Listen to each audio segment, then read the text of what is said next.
All right. YouTube. What's going on? It's your boy Dom. Jack, say what's up. Hey, what's good, guys? Dom and Jack back at it. And we've got a very special video today for you guys. We've been working real hard on this. We've got our official final first round mock draft for tomorrow's NFL draft.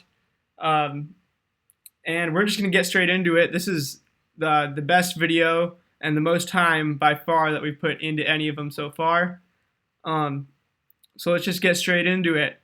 And we've already covered our first 5 prospects. We were planning on doing a big board, but due to time constraints, we nixed that. We'll show you guys tomorrow, right before the draft on our live stream, our top 115, because that's how big our big board ended up being.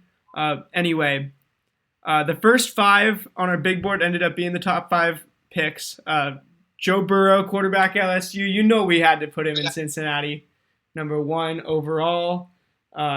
This one's a no-brainer. Me and Jack aren't going to talk too much about that. Go watch our other video on that. I'll put the link in the description. Chase Young, we've got going to the Redskins. Easily the best non-quarterback, the best edge prospect that most people have ever scouted. Go watch our other video if you want to hear about these guys.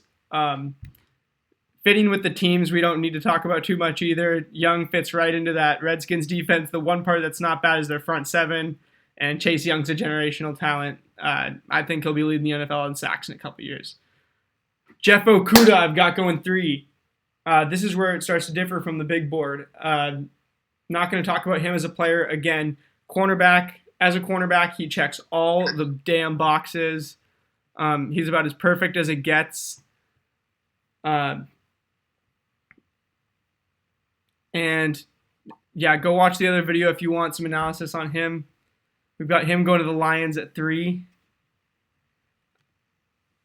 Coming in at number 4 to the New York Giants, Isaiah Simmons out of Clemson, the defensive weapon. Don't know what position to call him. But watch the other video, like I said, talked about him some more there. And the Lions are getting him. The Giants are getting him. The Lions got Okudah. And 5, around the top 5, we've got the Dolphins taking Tua. I don't think the injury is going to matter. Watch the other video. I talk about that a little bit more, as does Jack. Now, here's where we get out of our top 5, which were the same as the big board. To review, we had the Bengals taking Joe Burrow number 1, the Redskins taking Chase Young number 2, the Lions taking Jeff Okudah number 3, the Giants taking Isaiah Simmons 4, and the Dolphins taking Tua Tagovailoa at number 5.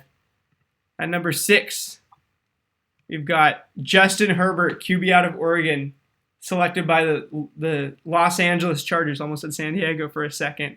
I think he would have been perfect to sit behind Phillip Rivers. Unfortunately, that won't happen. But I think that the organization will mold him into that Phillip Rivers type, hard worker, ultimate competitor type. Hopefully, I think he's a great quarterback in the future for them, though. They're going to be able to protect him. Herbert is a weird guy. Some people don't think he's worth a first-round pick, and some people think you take him over Tua because he's less injury prone. He's got an absolute howitzer cannon. He's a playmaker. He's absolutely unpolished. His howitzer's loose, and he makes boneheaded decisions all the time. But the talent level's through the roof, and I've had the pleasure of seeing this guy in person. I saw him make some throws against my Wazoo Cougars that NFL quarterbacks would be astounded with themselves if they had made. So he's really high risk, high reward, howitzer cannon. And if you believe in your ability to develop him, you take him. If not, you don't. Jack, you got anything major on Justin? Well, yeah, pretty much all you said. He's got, definitely, if the Chargers do indeed take him at number 6, I definitely think that he'll fit in right with that, that hard working, even though Phillip Rivers isn't in Los Angeles anymore with the Chargers, I really think that he can go in and like be that guy and like be sort of the new franchise for the Chargers. I mean, if the Chargers do indeed take him at number 6, but yeah, like you said, pretty much spot on. Yeah, Justin Herbert going to the Chargers at 6, and at 7, we have got the Panthers taking the first tackle on the board, Jedrick Wills out of Alabama. I believe all these tackles, that being Jedrick Wills, Tristan Wirfs, and Andrew Thomas, are 6'5", 320 about. They're very similar. A lot of people have Wirfs going here. A lot of people have Thomas going here. A lot of people have those two as going in the 5th spot as well. The reason I picked Jedrick Wills first is because he seems to be he seems to have the most explosive and agile combo, which is just a winning thing in the NFL. Exactly. I think Wirfs is a little bit more, as Colin Cowherd said today, of a weight room guy. And I think, Thomas just isn't quite as consistent. Jedrick Wills is by far the most polished tackle in the draft. I think he's an absolute sure thing, and that's why I'd take him. And now I'm going to consult my lineman. What do you have to say about this guy? Wait, repeat that. I couldn't hear you. Well, I said I'd like to consult my lineman expert. What do you have to say about this guy? Yeah, I think Jedrick Wills, as you said, he's one of the most – I saw a lot of games that he played in this year, and he was easily the hardest working offensive lineman in college football I think I ever saw. Really? Alabama, too. Yeah, and, like you said, offensive lineman, you got to be smart, especially if you're on the left side, which is most quarterbacks' blind side. And that explosiveness and agile combo that you were talking about, I really think that that's going to come in key, especially for the Panthers, who are looking to, because they're having a quarterback in their future now with Josh Allen and or Kyle Allen. Kyle Allen, my bad. Right. And I think having an established O-line like the Panthers can have, I really think that can be solid going forward, and he can potentially be their franchise offensive lineman. Wow. Yeah, learning from Try Turner, obviously. Exactly. He just fits in there pretty well, and you can see him being a staple there for a decade to come. Anyway, at 8, we've got the other monster 6'5", 320 tackle going, Tristan Wirfs. Like I said, a lot of people like him more than Wills. A lot of people have him going ahead of Wills. The reason I have him back is because Wills is a little more polished. Wirfs he had just a couple games where he wasn't as good. One, actually, again, he had a really hard battle against one of the guys later down this list, who's an edge rusher. Anyway, Wirfs is not quite as battle tested, but he's progressed tons since his freshman year in college, and he may have a slight learning curve in the NFL. He may have some welcome moments. He may get swam moved a couple times, but he's got really good potential, and I think after that learning curve, he's going to be really good for years to come.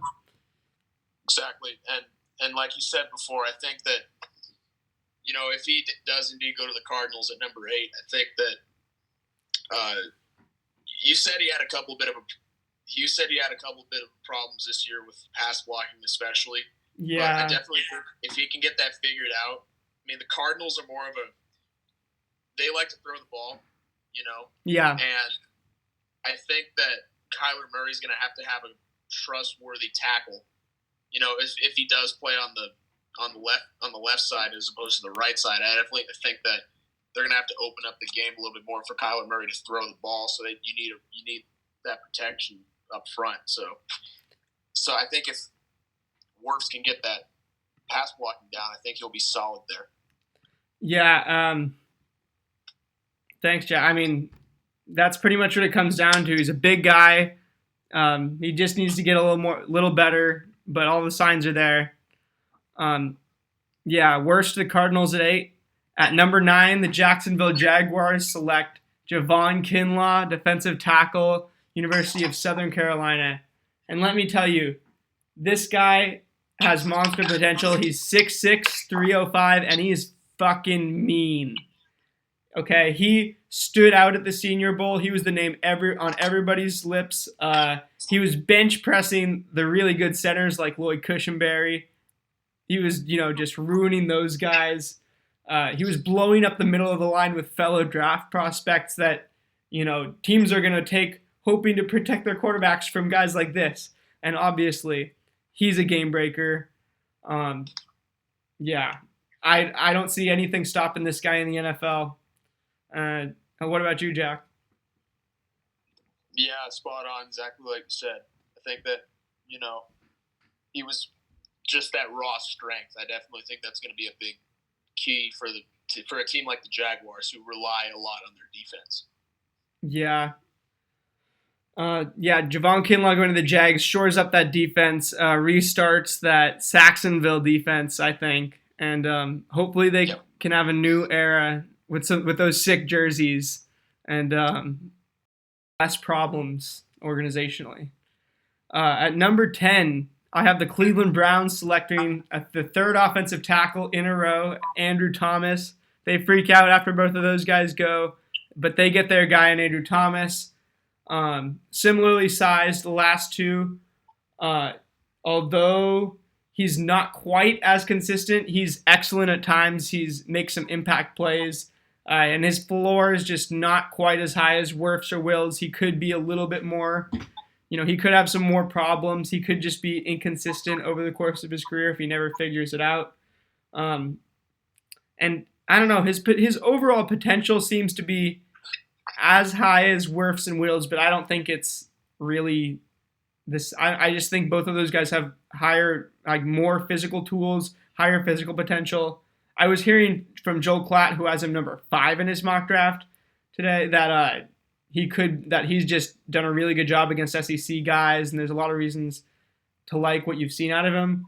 Right. And he can be the best of all 3 of those tackles in the draft at some points, but I don't know. Something about him doesn't, excite me the way the other guys do.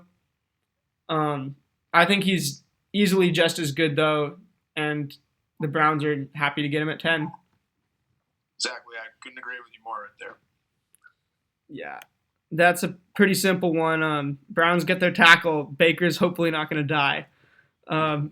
At number 11, the New York Jets, with their first pick of the first round, go with Jerry Jeudy, first wide receiver off the board. And Jerry Judy's the best route runner most people have ever scouted. He may not have the physical tools that some other guys do, like, Ruggs' speed. He's not Jamar Chase. He's not going to moss everybody. But this dude makes you look silly when he runs routes because he's just so good at it. You listen to NFL analysts, you listen to anybody talk about the way this guy runs routes. They say words like crisp. They just talk about, whatever they're talking about. They're just, he just blows you away with the routes he runs. And he's going to work in the NFL. That's the best part. He's 100%. He's one of the few can't miss prospects in this draft. Jack, you got anything on Jerry? Yeah, I think that he's definitely physically got it to be in the NFL. I definitely think that, even if he doesn't have that top-notch speed. Exactly. He could be, you could compare him to Julio Jones or Amari Cooper, sort of those bigger receivers who don't necessarily have that much speed, but they're playmakers and they can get stuff done for a team that when they need them the most. Absolutely. And that's not to say he doesn't have speed. It's just because he's next to Henry Ruggs, he doesn't look quite as fast. Yeah. Jerry Jeudy, really, it's easy. The only way you find weaknesses is if you're comparing him to the other guys on his own team, which is stupid. Jerry Jeudy at 11, that's a can't-miss pick. And moving down to number 12, the Raiders with their first selection of their round take C.J. Henderson, a corner out of Florida. I think C.J. Henderson is by far and away the second corner in this draft. I've got another one going in a couple picks here, but I think C.J. Henderson's clearly better than him. Not quite. I mean, Okuda is in his own league. C.J. Henderson is definitely tier 2. Great man-to-man corner. He's, 6'1", 200, I believe. About maybe 6'3", 200. Anyway, he competed with Jamar Chase. When Florida played LSU this year, he competed with Jamar Chase better than anybody Jamar Chase faced. He also, anybody he faces, he just competes. He's that type of corner who doesn't let himself get beat. He doesn't back down. He has all the talent and skills, all the mental, physical, and intangible tools to succeed at the next level. He had a really good combine, and I don't know. I see C.J. Henderson as an absolute complete cornerback prospect. I think the Raiders are lucky to get him at 12. Totally. Jack, you got anything on this guy? No, you pretty much spot it on. Yeah, he's the best man corner in this draft other than Okuda. And next we've got the 49ers. With the first round pick they acquired from the Colts and their first selection of the round, I've got them taking Derrick Brown out of Auburn. And Derrick Brown, most people think is the most polished tackle, even over Kinlaw in this draft. He checks all the boxes. He stops the run, and he's built for the current NFL necessities. He doesn't have much bust potential. I think he's almost a sure thing. The most impressive thing to me is that he basically shut down the LSU run, and he's one of very few players that disrupted that offense at all. That might be the best tape I've seen against LSU of any position. It's absolute standout, and it shows it all. I think that's going to get him drafted here in the top 15. Jack, anything to add on? Yeah, and, as you said, I think Derrick Brown, he's definitely – you were mentioning how he basically shut down LSU in the run game. And I think we've seen over the last couple of years that the 49ers, they love their defense over there, and there's a reason why they're drafting all these defensive linemen. And I think that they continue to add to it. I think Derrick Brown is a great piece for him. Yeah, I agree. It makes sense. They traded Buckner to get this pick. They must see something here.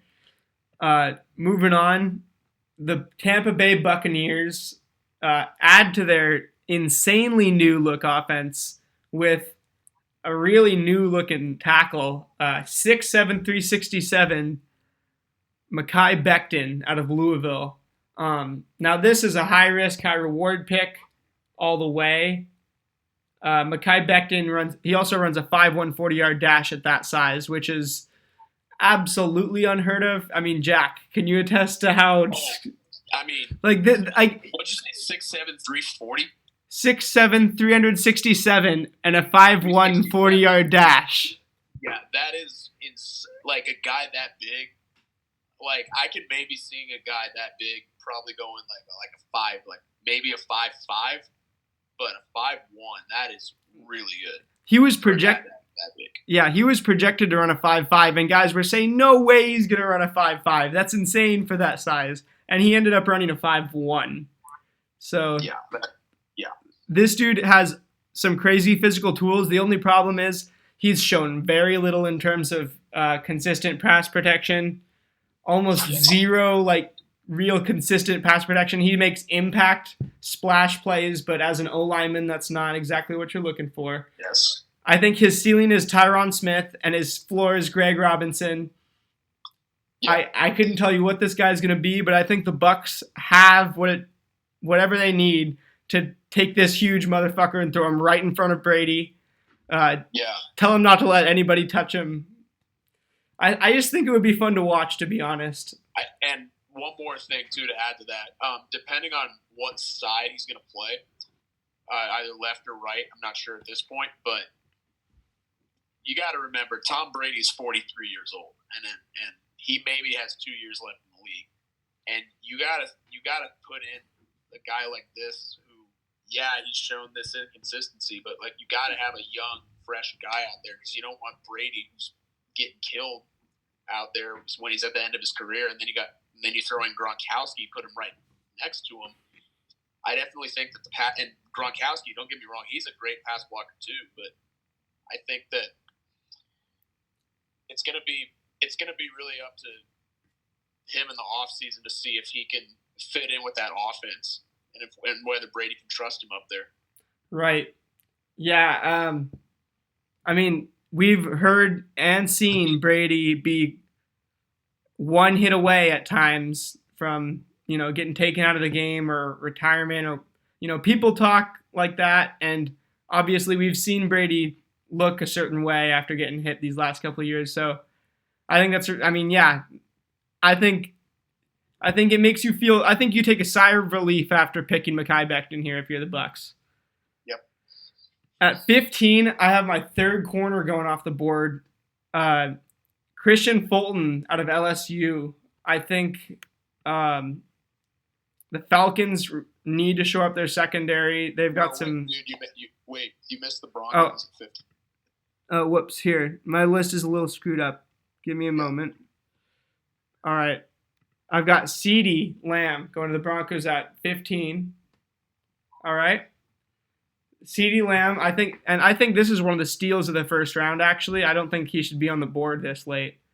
Some people think CeeDee Lamb's overrated because he played in the Big 12 and yards after catch in the Big 12 might not be as valuable as they are in the SEC. But I see a little bit of Odell Beckham out of this guy. I see a little bit of DeAndre Hopkins. I see a lot of superstar potential. He doesn't have quite the physical tools that a lot of these guys do, although they're good enough. But his catch radius is insane. The instincts he has, I don't know. CeeDee Lamb, he's the type of guy who does things on a football field. I'm like, not only do I not understand how he did that, but he just, here's my notes. My notes on CeeDee describe it pretty well. Advanced wide receiver like none other. Intricate natural game. Diverse tool set that allows for OBJ-like jaw-dropping highlights. Monster RAC. Hard to tackle. Perfect mix of physical and shifty. Can't teach these instincts. Loves football. Good at blocking and hitting for his size and position. CeeDee Lamb's a complete football player. Jack, you got anything to add? Nah, you touched on it. All right. I think the Broncos are getting a steal there. Some people think he's overrated. I think he's underrated. And moving down. So now moving on. I've got sorry about that. Thanks, Jack, for catching me. Anyway, at 16, I've got the Falcons taking Christian Fulton. They need secondary help. Keanu Neal and Deion Jones have been getting injured. I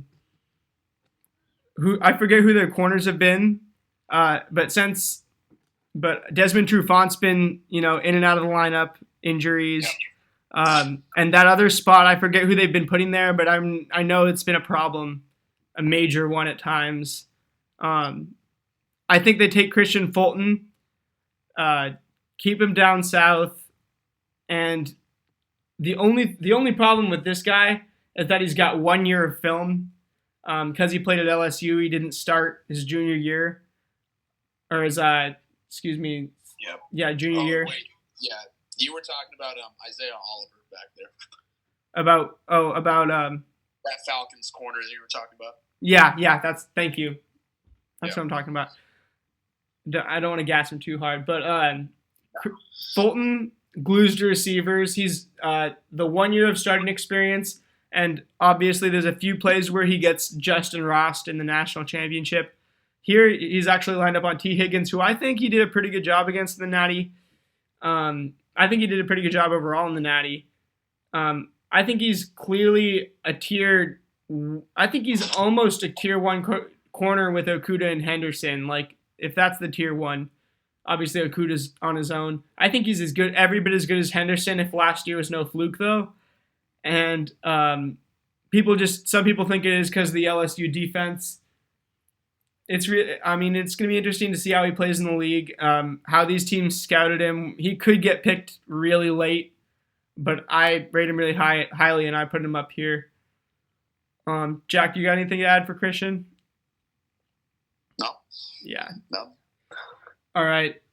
Moving on, at 17, I have the Cowboys, America's team, going with Grant Delpit, the safety out of LSU. Um, and this is an interesting one because he's probably the closest thing I've seen to Keanu Neal since him, and I don't want to compare him to Cam because that's a trope for safeties these days, but I think he does have a little bit of that Cam Chancellor in him, and I don't use that lightly. He misses a few tackles. He goes for big hits sometimes. He's an absolute playmaker, and he favors the big plays over the safe ones a lot. But as self-described on his Instagram, he's a hyena among goats. That's a Lil Baby quote, but I just think it fits him perfectly. Um, he he loves to hit. He's born to play football, and he's born to play strong safety. I think he'll get slotted in there by the Cowboys, and I think he'll do real well. Anything to add, Jack? Yeah, I mean, like you said, I think you got, and also not just the Cowboys, but like you would love to have any guy like that on your team. Just a guy who just totally fires up guys, and yeah, maybe sure he misses a couple of tackles in the game, but what matters is his ferocity and his mental preparedness to get into this game.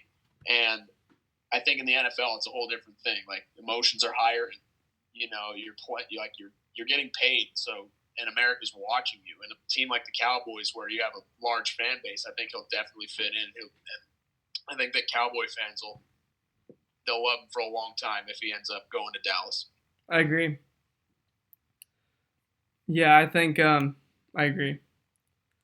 Delpit to the Cowboys at 17. At 18, we've got Henry Ruggs II. I got the Dolphins taking Ruggs to pair with Tua. He gets one of his Alabama receivers. I don't know if I love this fit. I don't love the Henry Ruggs fit on any NFL team because of how short he is, especially like a depleted roster like the Dolphins, where you just don't have as many you don't have a lot of big receivers so that you can throw Ruggs in the slot and you can throw Ruggs as a weapon all around the place. Like they need somebody who's going to play more downs. Right. However, I think that this is kind of a Dolphins pick. I think this is, and I think if they do make it, I think the reason it could be the right choice is because, Tua is the type of guy who it seems like he does value, his relationships. Like obviously he has 50 family members at every game. I think, taking one of his teammates, I don't know their personal relationship, but hopefully one of his friends, I think that might make a really big difference for Tua.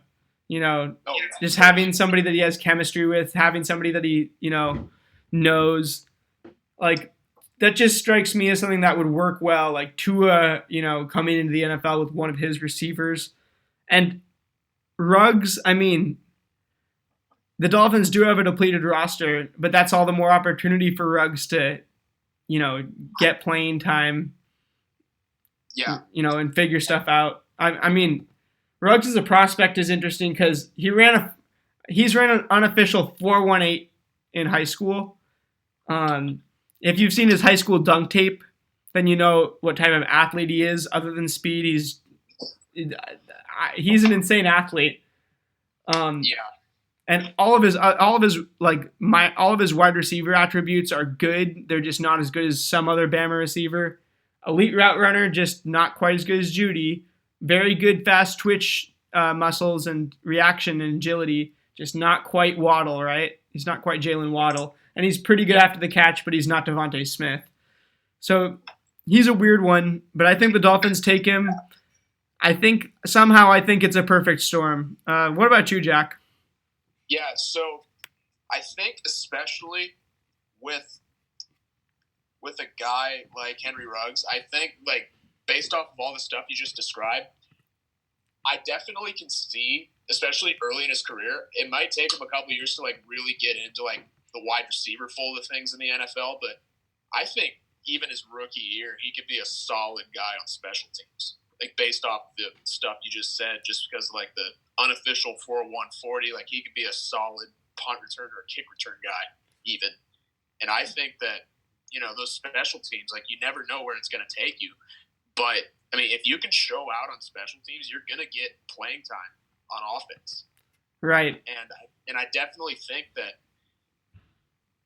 like when training camp starts, he's going to get reps in special teams. And I think he's going to show them that I think he can get out and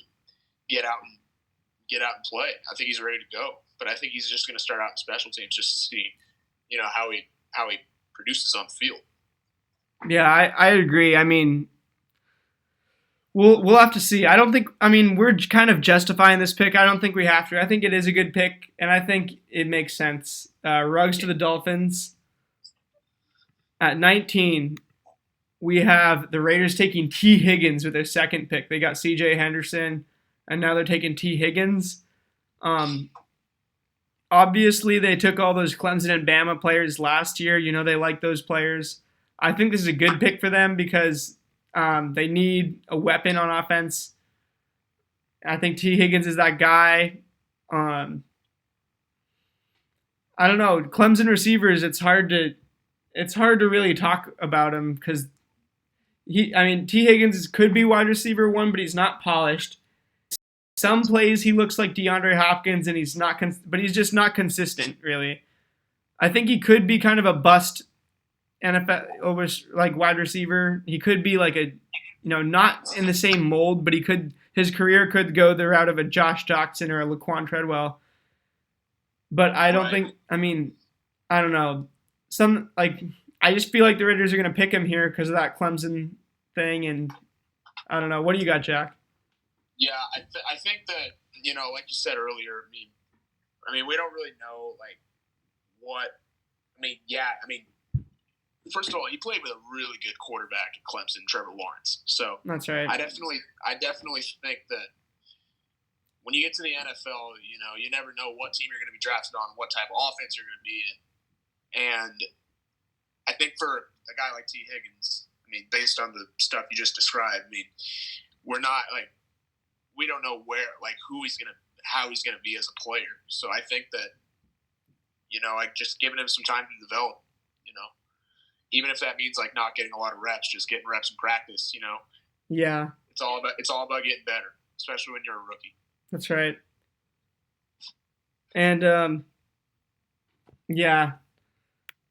Now moving on, at number 20, I've got the Jags' second pick of the round. First, they went Javon Kinlaw. They're going to go defense again, and they're getting Jeff Gladney out of TCU. Cornerback. He played really well in the Big 12 for what that's worth. I hadn't actually watched much TCU. I didn't watch him during the season. Looking at his highlight plays, he's a ball hawk. He plays with a fanatical intensity. He isn't afraid to make a big play, or like he's always like he makes game-saving plays. That when you thought the team was absolutely screwed. My biggest knock on him is that he played the Big 12, and that I didn't watch him much. So I don't know. He is polished. He seems mature from his tape and from what I've heard, and he seems like the high floor type of prospect the Jags need at 20. What do you think, Jack? Yeah, you described fanatical intensity, ball hawk. I never really like to compare players, but I can see a lot of Jeff Gladney with Earl Thomas, and I know I never really like to predict or compare players, but Earl Thomas, he, especially when he was on the Seahawks, I'm a Seahawks fan. We're both Seahawks fans. When he was on the Seahawks, you could just see in his eyes that he just wanted to go after that football. He didn't care about anything else except that football. He was a major ball hawk. He was willing to make diving, game-saving plays to do anything.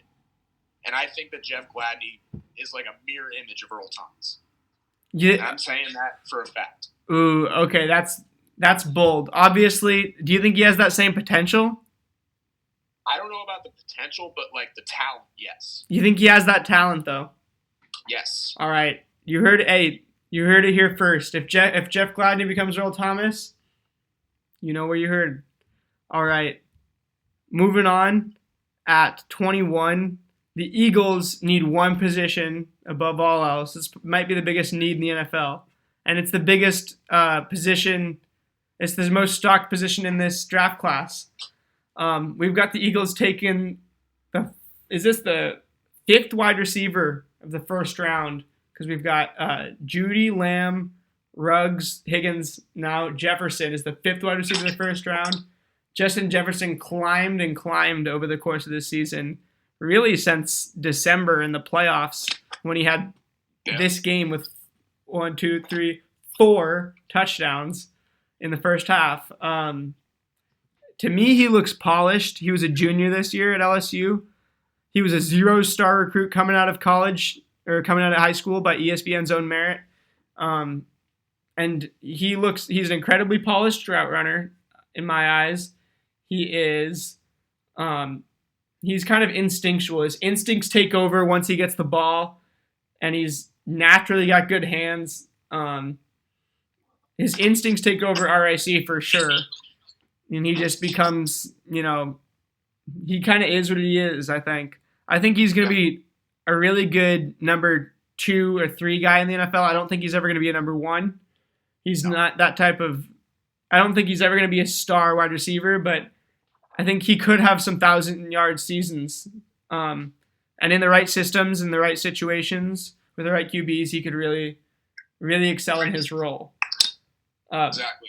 Yeah, and he set some LSU and SEC records, and some see it as like a knock that he had the privilege of being thrown to by Joe Burrow, but I mean, I don't believe so. I think, I still think he's going to be as good of a receiver without Joe Burrow as he was with him. Although Carson Wentz, just never know. You really just never know. I mean, I just have a gut feeling, and that's what a lot of this boils down to.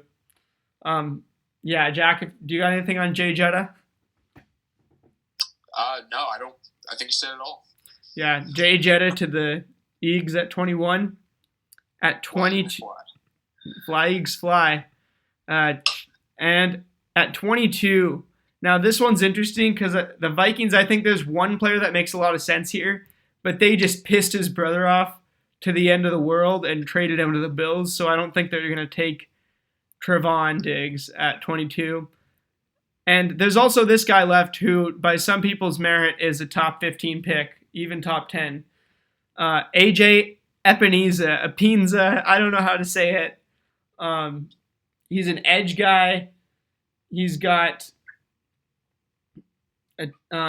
he doesn't look fast on film. He had kind of an underwhelming combine, and he doesn't have a ton of overall athleticism, but he gets the job done. He's good at using the physical tools he has, and he looks awkward, but his technique works.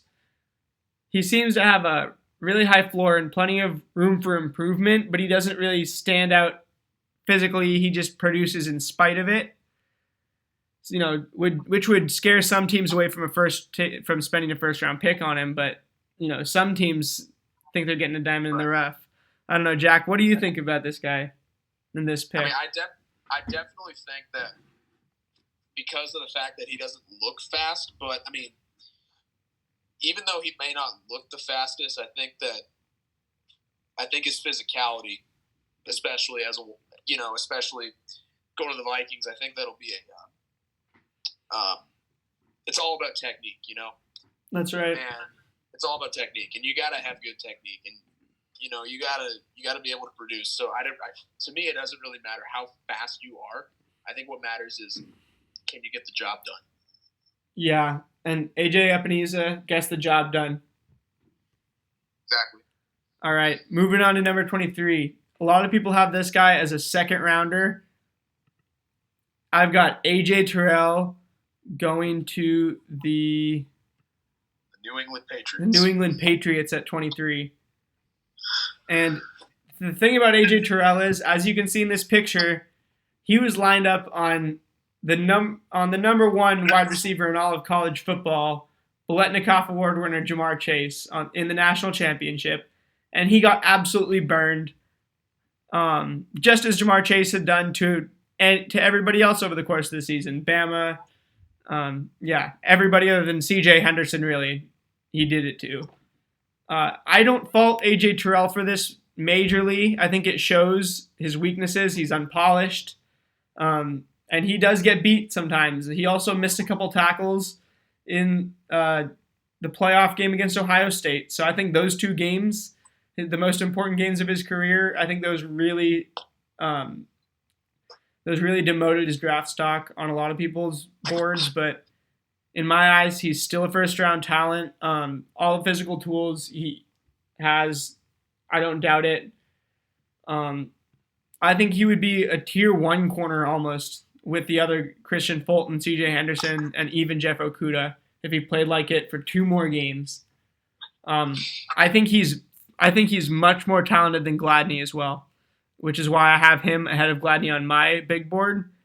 But Gladney's obviously much more polished and didn't get burnt in the national championship for everyone to see. Yeah. I definitely think that with A.J. Terrell, I mean, I don't think it's fair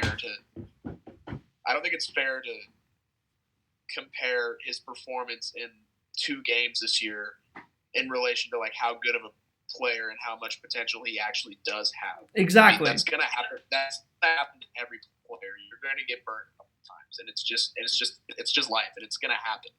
But I think that it shouldn't deter from the type of potential a player can have, which is why I somewhat think he might be a little bit higher on this list. But he could be higher, could be lower. Right. Yeah, I think. I don't know. A.J. Terrell, first-round prospect on my board. Patriots, I think, weren't scared by those 2 games either. Chenault comes in at 24. I said the Saints needed a receiver at 24. Justin Jefferson makes a ton of sense for them. I think that would be a perfect fit, but he's off the board. And they're going to have to settle for Laviska Shenault out of Colorado, whom I've watched in person a few times, on TV a lot, being in the Pac-12. Dude is special. He makes crazy catches. He's the type of guy where you can get 3rd and 17, and then you're still scared of this Colorado offense, only because this guy could make the play on any down. He doesn't have the physical tools that most of these other guys have. To me, he's a slightly less gifted CD Lamb, maybe. I don't know. He's a bit different, but yeah, Chenault to me, I don't know. Chenault to me is a little bit of a interesting prospect. He's a poor man's CD Lamb kind of. But he's not really a poor man's CeeDee Lamb because he could be way better. I don't know, Jake. Yeah, I think the potential's there. It's totally there. I think the potential's there. I think it's going to take him a couple years to get situated with himself, especially in the NFL. I mean, you got a quarterback, Drew Brees, who's going to be playing his final year this year. And I think once, that gets figured out, I think he's going to, whoever the new Saints quarterback is going to be, I think he's going to gel with whoever it is. Just I think this year is going to be more about honoring Drew Brees and, just trying to get through the season as best they can. I mean, they're still going to be a very, very good team. I think they're going all in to try to win with Brees. Exactly. This is his final season, so they might as well. Chenault might be he's going to be a number 2 to Michael Thomas, and I think he can do it. Anyway, moving on. The Vikings have their 2nd pick in the last 4, and I've got them taking another edge rusher here. I've got them taking Yetur Gross-Matos. This guy has an unstoppable swim move. Is that what you told me, Jack? Yes. All right, I'm gonna let you cover this guy because I watched just a little bit of film with him. To me, he's just a huge number 99 scary guy. Yeah, he played at Penn State. Penn State was known for having a ferocious playmaking defense led by this guy. As a defensive end, especially, you got to have a good swim move if you want to be able to get sacks. And he definitely got sacks last year with that swim move. I mean, sure, he was just able to get the job done. And that's what you need with a team. He's really, really powerful. He's huge. And the scary part is that he's still growing. He's still coming into his body. He's still, he's still going to get stronger. He's going to get bigger. He's still growing? Yeah, he's still growing. Crap. He's getting big. Yeah. So he's already pretty freaking huge. He's going to get even bigger. So it's going to be scary for NFC North if the Vikings take him. Yeah, I mean, Ebenezer and Gross Matos up in Minnesota for years to come. And they're going to need a guy to replace Everson Griffin too. That's right. I mean, they've got two. Works perfectly for him. They've got two of them now in Ebenezer and Gross Matos. All right. Moving on to number 26, we have the Dolphins with their third and final pick of the round, taking Houston tackle Josh Jones. Josh Jones, if you play Madden, I guarantee you know who this guy is because he's the steal of the draft every time. He has superstar development like the 6th round, by the way. You should get him as a tackle. But anyway, he in real life, he's moved up from that 6th round, undrafted grade, whatever, all the way up to a first. He's made huge strides over the course of this year. He's big. I couldn't tell you exactly how big, but he is really big. And he's an NFL tackle, simply put. He has all the tools. He's fast enough. He's big enough. He showed it on tape this year. My only downside is that he's kind of unproven with only one real amazing year of film. What about you, Jack? Do you know a lot about this guy? I don't know a whole lot about him, but, coming from an offensive lineman, I definitely think that, there's going to be guys in the league or even guys, not even guys who make the NFL, but, guys like this with Josh Jones. And I think that, when you're about to go into the season, I think you got to have that mentality that you got to just get the job done and you got to believe in yourself. Even if you don't start for a year or two, I think you just got to stay mentally focused because you could be ready to go in at any point. And I definitely think it's going to take Josh Jones a couple of years to find his rhythm. But I think once he gets that rhythm, he's going to be a solid contributor. Yep. Yeah, Josh Jones at 26 going to the Dolphins. All right. Now, at 27, the Seattle Seahawks select... Our Seattle Seahawks. Select Trevon Diggs, defensive back, University of Alabama. Younger brother, Stephon Diggs. This is actually not my favorite pick here.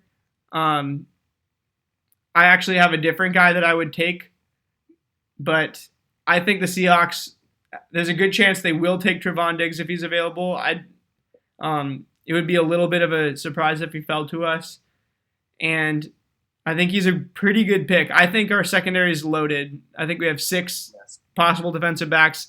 Dunbar, Flowers, Griffin, I think are all good corners. Trey Flowers. Well, Dunbar, Flowers, Griffin, like I just said, all. Yeah. Then I think Blair, McDougald, and Diggs are all capable safeties and need to get on the field. So this wouldn't be my pick, but I think Trevon Diggs is the best player available. I think the Seahawks would take him at 27 if he was available.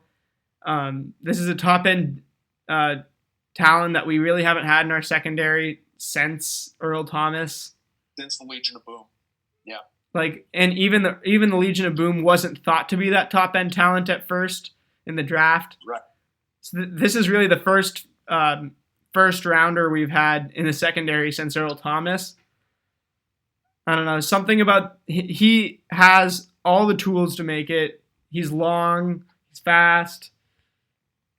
He's obviously got a brother in the league, crazy elite athlete.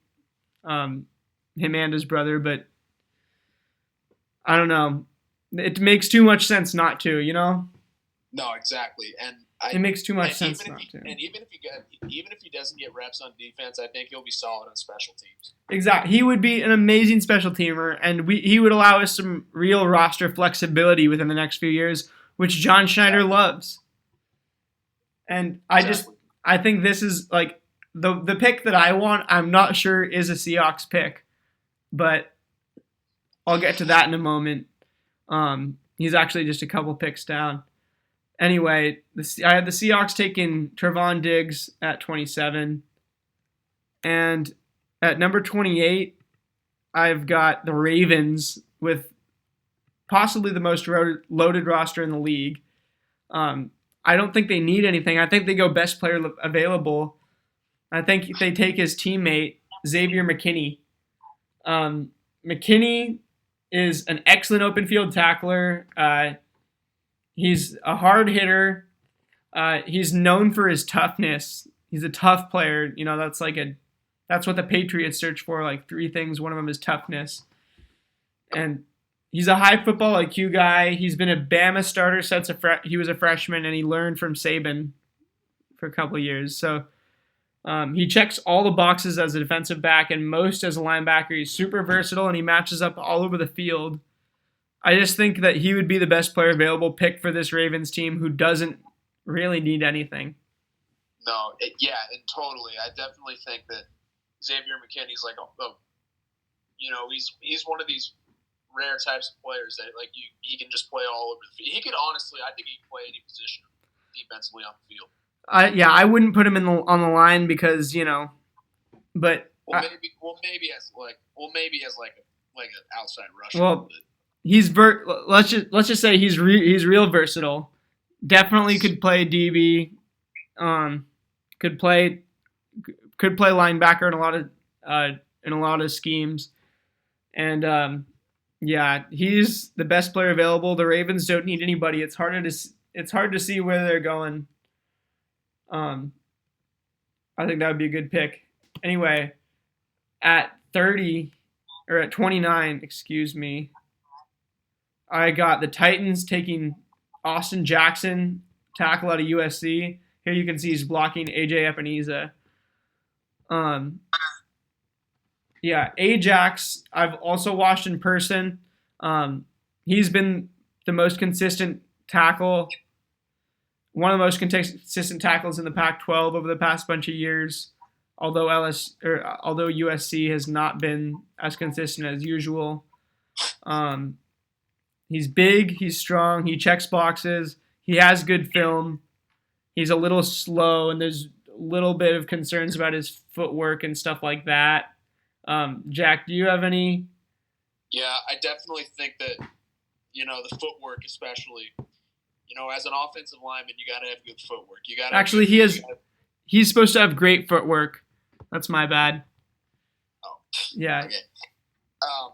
But yeah, I think that, with a guy like Austin Jackson, I mean, there have been a lot of tackles that have been in this draft, but I definitely think that Austin Jackson's definitely probably the one with the most improved in the league.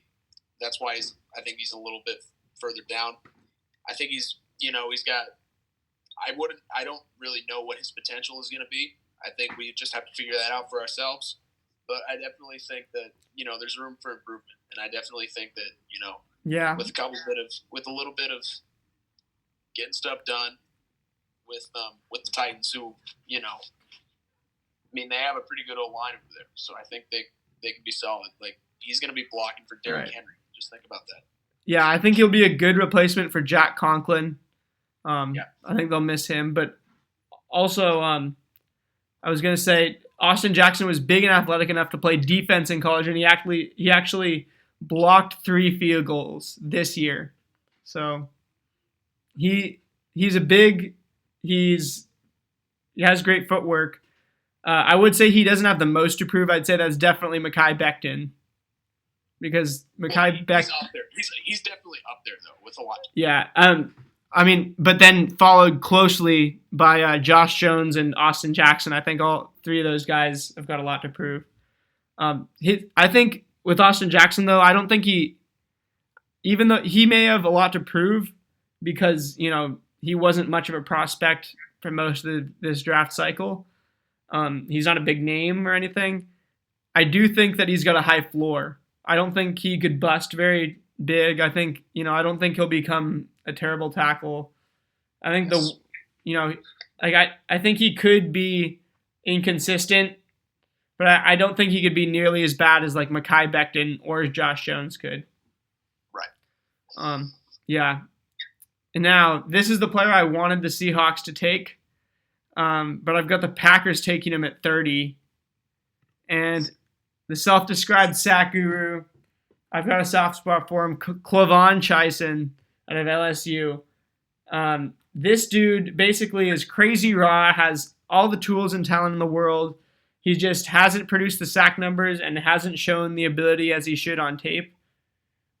He's a super high-risk, high-reward prospect, but the Packers can afford it at the end of the first round.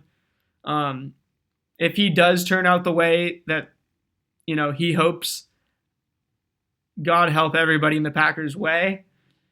And if he doesn't, then it's honestly not that bad for the Pack. I think this is a good pick by them, and I think Clavon is going to grow into a really good player. I think the reason he hasn't produced is because he was, there wasn't room for him in the LSU defense to produce or room for him to grow or a lot of stuff like that. It was kind of, but I think there'll be more plays to be made for him in the NFL. Definitely spot on. Yeah. So Clavon going to the Packers at 30, and at 31, the Niners, with one of the last two picks of the round, take Oklahoma linebacker Kenneth Murray. I don't know a ton about this guy. Jack, do you know a lot about this guy? I know he has a lot of physical tools. He's fast and he's strong. He's more of a second level guy from what I've heard than an edge rusher. Yes, for sure. Although I've heard he's versatile, he can be good in coverage and can be good rushing. Yes. But better up the middle probably. Yeah, he's better. He's more of a middle type of player. I've also heard that he has a great character and a great family life. I've heard he has different things outside of football. Good, he's an interesting guy. So who knows? Some team is going to be getting a really, really good member of their locker room, as well as a first-round talent. Boy, and not just in the locker room, not the team, but in the community too. That's right. And if you we know how much of a difference that can make, especially when teams need it, and especially right now. Especially what the world's going through right now, the way the world is. Kenneth Murray, we don't know a ton about, but from what we do know, he's an obvious first rounder to the Niners at 31. And with the last pick of the first round, we have the Chiefs, Kansas City Chiefs, selecting the first running back in the draft, DeAndre Swift out of Georgia.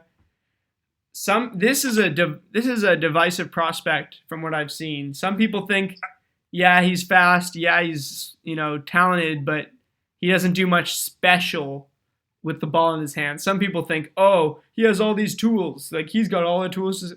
And running back is a weird position. Having played it, I can tell you it's not all black and white. It's, I don't know, but to me, the way the Chiefs run stuff, Andy Reid's the smartest play designer probably ever. I think DeAndre Swift would fit there nearly perfectly, and I think the Chiefs, like the Packers and the Ravens, don't have any huge needs, and they're able to spend a little bit of a luxury pick to go and get a running back at the end of the first round. Exactly. Damian Williams is real good, but DeAndre Swift is definitely more talented. For sure. And I think that's probably the biggest improvement they could make. for next year to go after the second straight title. Exactly. And that is going to be it for our first round. Thank you to everybody who tuned in. Thank you. Yes, we very much appreciate. We very much appreciate it. We worked hard making a lot of notes, a big board, and then mock drafting ourselves through the first round. Yes. And we appreciate you for hanging with us through all the mediocre organization and technical difficulties, all that. I mean, obviously that'll improve as time goes on. But we will be doing two things. At 4:30 p.m. tomorrow, we will be going live 30 minutes before the draft, and we'll be live streaming during the draft. We'll be covering it with pick-by-pick analysis and more. We have studied this draft pretty well, and we'd like to think we're about to bring you guys a pretty fun live show. The second thing, we'll be doing our second round mock draft, which we've already finished. We're going to be doing that. We're going to be going quickly through that because we're not going to be talking about each player quite as much or each team quite as much during that. But we'll be doing that later tonight, probably in a little while. Maybe 20, 30 minutes. So look for that. Again, it's been your boy Dom and Jack. Thank you guys for watching, and we'll see you later. All right. Peace.